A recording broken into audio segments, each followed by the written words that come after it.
Hello viewers, যারা class 7-এ পড়ছো তাদের আজকে আমি ইতিহাসের পঞ্চম অধ্যায় অর্থাৎ মুঘল সাম্রাজ্য থেকে সাজেশন প্রশ্নগুলো বলে দেবো। এখান থেকে তোমাদের সেকেন্ড ইন্টারেস্ট পরীক্ষা শুরু হতে চলেছে, অর্থাৎ তোমাদের সেকেন্ড ইন্টারেস্ট পরীক্ষাতে কিন্তু পঞ্চম অধ্যায় থেকে থাকবে। তাই এই অধ্যায়ের প্রশ্নগুলো তোমাদের কিন্তু পরীক্ষার জন্য গুরুত্বপূর্ণ রয়েছে, তাই ভালো করে দেখে নাও কি কি প্রশ্ন পড়বে। আমি যে সমস্ত প্রশ্নগুলো বলবো সেগুলো ভালো করে পড়ে যাবে, পরীক্ষাতে কিন্তু এর মধ্যেই কমন পাবে। তো চলো শুরু করছি। মুঘল সাম্রাজ্য। প্রথম প্রশ্ন, পানিপথের প্রথম যুদ্ধে খানোয়ার যুদ্ধ ঘরঘরা যুদ্ধের মধ্যে তুলনা। দেখো, খানোয়ার যুদ্ধ কত খ্রিস্টাব্দে হয়েছিল, ঘরঘরা যুদ্ধ কত খ্রিস্টাব্দে হয়েছিল। এই যুদ্ধ দুটোর বৈশিষ্ট্য ভালো করে পড়বে, কাদের মধ্যে হয়েছিল এবং কত সালে হয়েছিল, এগুলো খুব ইম্পর্টেন্ট প্রশ্ন। এই তথ্যটা ভালো করে দেখে রাখবে। বাবর কিভাবে ভারতে মুঘল সাম্রাজ্য প্রতিষ্ঠা করেছিলেন, এটাও কিন্তু পড়বে, বড় প্রশ্নের জন্য ইম্পর্টেন্ট রয়েছে। এখন থেকে তোমাদের প্রশ্নগুলো দিয়ে রাখছে এই কারণেই, এগুলো পড়তে শুরু করে দাও, কারণ সেকেন্ড ইউনিটের পরীক্ষা কিন্তু 30-এ হবে না, হবে 50-এর মধ্যে। কি বুঝতে পারছো তো? তারপরে ইম্পর্টেন্ট প্রশ্ন, শেরশাহ কিভাবে দিল্লির সিংহাসন লাভ করেছিলেন, অথবা শের খান কিভাবে দিল্লির সিংহাসন দখল করেন। দেখে নাও ভালো করে পুরো প্রশ্নের উত্তরটা। ঠিক আছে, এগুলো আমি আর পড়বো না, যেভাবে তোমাদের দেওয়া রয়েছে সামনে চেষ্টা করবে এইভাবে পয়েন্ট করে করে লেখার। শেরশাহের মানবিক চিন্তামূলক সংস্কার অথবা শেরশাহ কি কি সংস্কার কাজ করেছিলেন সেটা ভালো করে লেখো। দেখো, ভূমি রাজস্ব, পাট্টা, কবুলিয়ত, বিচার সংস্কার, যোগাযোগ ব্যবস্থা, ধর্মনীতি, এগুলো সবই কিন্তু শেরশাহ করেছিলেন। ঠিক আছে, জিটি রোড বা গ্র্যান্ড ট্রাঙ্ক রোড কিন্তু এই শেরশাহই নির্মাণ করে যান। তো এই তথ্যগুলো ভালো করে পড়বে, পরীক্ষাতে এই প্রশ্নগুলোই দেবে, এর বাইরে কোনো কিছু দেবে না। তাই আমি যে সমস্ত প্রশ্নগুলো বলছি প্রত্যেকেই প্রশ্নগুলো পড়তে শুরু করে দাও। মুঘল সম্রাট আকবরের কৃতিত্ব আলোচনা করো, ভেরি ভেরি ইম্পর্টেন্ট প্রশ্ন, দেখে নাও। মুঘল সম্রাটদের কি কোনো নির্দিষ্ট উত্তরাধিকার নীতি ছিল? উত্তরাধিকারের বিষয়টি কেমন ভাবে তাদের শাসনকে প্রভাবিত করেছিল, লেখো। তারপরে প্রশ্ন, মুঘল শাসকদের রাজপুত নীতিতে কি কি মিল ও অমিল রয়েছিল বা অমিল ছিল তা বর্ণনা করো। দেখে নাও ভালো করে। দাক্ষিণাত্য অভিযানের ক্ষত মুঘল শাসনের উপর কি প্রভাব ফেলেছিল, করবে। দেখে নাও পুরো উত্তর। এর পুরো উত্তর তোমাদের এই পর্যন্ত শেষ হলো।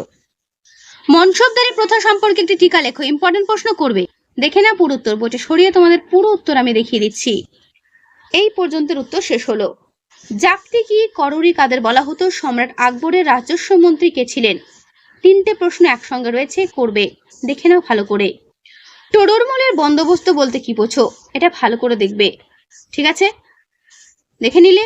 তো এই হলো তোমাদের বড় প্রশ্ন 5 নম্বরের। এরপর চলে 2 নম্বর অথবা 3 নম্বর প্রশ্ন। মুঘলরা এখানে নিজেদের বাদশাহ বলতো, অথবা বাদশাহ বা পাদশাহ বলতে কি বোঝায়, করবে। মুঘলদের রণকৌশল কিরকম ছিল, অর্থাৎ কিভাবে তারা যুদ্ধ করত। খানোয়ার যুদ্ধ কত খ্রিস্টাব্দে কাদের মধ্যে হয়েছিল, এই যুদ্ধের ফল কি হয়েছিল, করবে। ঘরঘরা যুদ্ধ কাদের মধ্যে হয়েছিল, এই যুদ্ধের ফল কি হয়েছিল, করবে। দেখে নাও পুরো উত্তর। এই পর্যন্ত পুরো উত্তর শেষ হলো। হুমায়ুন যে বাবরের সর্বাপেক্ষা প্রিয় পুত্র ছিলেন তা কোন কাহিনীর মাধ্যমে পরিস্ফুট হয়। হুমায়ুন আফগানদের কাছে কেন হেরে গিয়েছিলেন, শের শাহের সংস্কারমূলক কাজগুলো কি কি ছিল, এগুলো সব 2 নম্বর অথবা 3 নম্বরের প্রশ্ন, ভালো করে করবে। পাট্টা ও কবুলিয়াত বলতে কি বোঝায়, যোগাযোগ ব্যবস্থার উন্নতির জন্য শেরশাহ কি কি পদক্ষেপ গ্রহণ করেছিলেন, ভেরি ভেরি ইম্পর্টেন্ট প্রশ্ন, করবে। আকবরের রাজসভার নবরত্ন কারা, করবে। আবুল ফজল বিখ্যাত কেন, দেখে না পুরো উত্তর। বাংলার 12 ভূঁইয়াদের সম্পর্কে কি জানো, লেখো। এগুলো তোমাদের টেক্সট বুক থেকেও করতে পারো, সেখানেও কিন্তু এগুলো দেওয়া রয়েছে। ঠিক আছে, আকবরের রাজসভার নবরত্ন কারা। ওয়াতান বলতে কি বোঝায়, মারোয়ার বলতে কি বোঝো, ঔরঙ্গজেবের দাক্ষিণাত্য ক্ষত বলতে কি বোঝো। এর উত্তর তোমাদের ঠিক এই পর্যন্ত শেষ হলো। সুলহ-ই কুল অথবা দ্বীন-ই ইলাহি কি, করবে। মুঘল শাসন ব্যবস্থার শোভা প্রশাসনের পরিচয় দাও, করবে। দেখে নাও পুরো উত্তর। টিকার জন্য তো বলেই রেখেছি মনসবদারি প্রথা, ভেরি ভেরি ইম্পর্টেন্ট। ঔরঙ্গজেবের সময়কাল থেকে মুঘল রাজশক্তির দুর্বলতার কারণগুলো কি ছিল, ঠিক আছে, ভালো করে করবে পয়েন্টগুলো। এরপর চলে 1 নম্বরের শর্ট কোয়েশ্চেন। চেঙ্গিস খান কাদের নেতা ছিলেন, উত্তর মঙ্গলদের। ভারতের প্রথম মুঘল বাদশাহ কে ছিলেন, উত্তর বাবর, যার নাম জহিরুদ্দিন মোহাম্মদ বাবর। এই পুরো নামটাও কিন্তু ভালো করে মনে রাখবে, বাবরের পুরো নাম। ভারতের প্রথম মুঘল বাদশাহ হলো। তারপর তৈমুর লং কত খ্রিস্টাব্দে উত্তর ভারত আক্রমণ করেছিলেন, উত্তর দেখে নাও 1398 খ্রিস্টাব্দে। সফাবিরা কারা, উত্তর দেখে নাও ইরানের একটি রাজবংশ। পানিপথের প্রথম যুদ্ধ কত খ্রিস্টাব্দে হয়, উত্তর দেখে নাও 1526 খ্রিস্টাব্দে বাবর ও ইব্রাহিম লোদির মধ্যে। ভেরি ভেরি ইম্পর্টেন্ট প্রশ্ন, দেখবে। আমি যে প্রশ্নগুলো বলছি প্রত্যেকটা ভালো করে করবে। তারপরের প্রশ্ন, পানিপথের প্রথম যুদ্ধে বাবরের কাছে কারা পরাজিত হয়? উত্তর দেখে নাও, আফগানরা। বাবর কত খ্রিস্টাব্দে পাতশাহ উপাধি নেন? 1507 খ্রিস্টাব্দে। খানোয়ার যুদ্ধ কবে কাদের মধ্যে হয়? দেখে নাও, 1527 খ্রিস্টাব্দে বাবর ও রানা সংগ্রাম সিংহের সঙ্গে খানোয়ার যুদ্ধ হয়। গাজী শব্দের অর্থ কি? উত্তর দেখে নাও, ধর্মযোদ্ধা। ঠিক আছে, তারপরের প্রশ্ন, ঘরঘরা যুদ্ধ কত খ্রিস্টাব্দে হয়েছিল এবং কাদের মধ্যে হয়েছিল? 1529 খ্রিস্টাব্দে বাবর ও ভারতের আফগান শাসকদের মধ্যে হয়েছিল। করবে। তারপরের প্রশ্ন, চসার যুদ্ধ কত খ্রিস্টাব্দে হয়, কাদের মধ্যে হয়, কে পরাজিত হয়েছিল? দেখে না, 1539 খ্রিস্টাব্দে হুমায়ুন ও শের খানের মধ্যে হয়েছিল। হুমায়ুন কিন্তু এখানে পরাজিত হয়েছিল। ঠিক আছে, মনে রাখবে। ঠিক একই রকম বিলগ্রামের যুদ্ধ কত খ্রিস্টাব্দে হয়, কাদের মধ্যে হয়, কে পরাজিত হয়? 1540 খ্রিস্টাব্দে হুমায়ুন ও শের খানের মধ্যে হয়েছিল চসারা যুদ্ধ। এবং বিলগ্রামের যুদ্ধ হুমায়ুন নয়, হ্যাঁ হুমায়ুন ও শের খানের মধ্যে যেরকম চসারা যুদ্ধ হয়েছিল 39-এ, ঠিক তার পরের বছর 40-এও কিন্তু হুমায়ুন ও শের খানের মধ্যে এই বিলগ্রামের যুদ্ধ হয়েছিল। দুটো যুদ্ধই কিন্তু দুটো একই ব্যক্তির মধ্যে হয় এবং সেই যুদ্ধেও কিন্তু পরাজিত হয় হুমায়ুন। অর্থাৎ পরপর দুটো যুদ্ধতেই হুমায়ুন কিন্তু পরাজিত হয় এবং সেই যুদ্ধে পরাজিত হয়েই কিন্তু হুমায়ুন কি করেছিল, দেশ ছেড়ে পালিয়ে যেতে বাধ্য হয়েছিল। বোঝা গেল? এই হচ্ছে আসল গল্পটি। শের খান দিল্লির শাসন ক্ষমতা অধিকার করার পর কি উপাধি নিয়েছিলেন? দেখো পাশে রয়েছে উত্তর শাহ। কিভাবে হুমায়ুনের মৃত্যু হয়? পাঠাগারের সিঁড়ি থেকে পড়ে গিয়ে। এগুলো প্রত্যেকটা প্রশ্ন গুরুত্বপূর্ণ। কৃষকরা রাজস্ব দেওয়ার কথা কবুল করে যে দলিল রাষ্ট্রকে দিত তার নাম কি? তার নাম কবুলিয়ত। বাংলার সোনারগাঁ থেকে পেশোয়ার পর্যন্ত শেরশাহ নির্মিত সড়ক কি নামে পরিচিত? সড়কি আজমবাগ, জিটি রোড বা grand trunk road. Grand trunk রোডের পূর্ব নাম কি ছিল? যেটা বললাম, সড়কি আজম। শেরশাহ সেনাবাহিনীকে নিয়ন্ত্রণ রাখার জন্য কি ব্যবস্থা চালু করেছিলেন? উত্তর দেখে নাও, দাগ ও হুলিয়া। আকবর কত খ্রিস্টাব্দে মুঘল সম্রাট হন? 1556 খ্রিস্টাব্দে। আকবরের অভিভাবক কে ছিলেন? অভিভাবক উত্তর বৈরাম খান। এগুলো প্রত্যেকটা প্রশ্ন পরীক্ষাতে এর আগে অনেকবার এসেছে, তো এগুলো তোমাদের এই বছরের জন্য কিন্তু গুরুত্বপূর্ণ রয়েছে, তাই যেগুলো আমি বলছি সেগুলো ভালো করে করবে। ঠিক আছে, হিমু কে ছিলেন? হিমু ছিলেন আদিল শাহের সেনাপতি।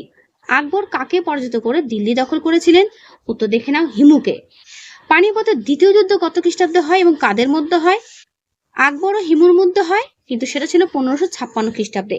তাহলে পানিপথের প্রথম যুদ্ধ কার সাথে হয়, পানিপথের দ্বিতীয় যুদ্ধ কার মধ্যে হয়, এগুলো ভালো করে দেখবে। হলদিঘাটের যুদ্ধ মানে হলদিঘাটের যুদ্ধ কত খ্রিস্টাব্দে কাদের মধ্যে হয়? 1576 খ্রিস্টাব্দে আকবর ও রানা প্রতাপ সিংহের মধ্যে হলদিঘাটের যুদ্ধ হয়। এবং এই হলদিঘাটের যুদ্ধে আকবরের প্রধান সেনাপতি কে ছিলেন? উত্তর দেখে নাও, মান সিংহ। কোন মুঘল সম্রাট দরবারের বিশিষ্ট 9 জন ব্যক্তিকে নবরত্ন বলা হতো? সেটা হচ্ছে আকবরের। বীরবল নামটি কার দেওয়া? উত্তর দেখে নাও, সম্রাট আকবরের।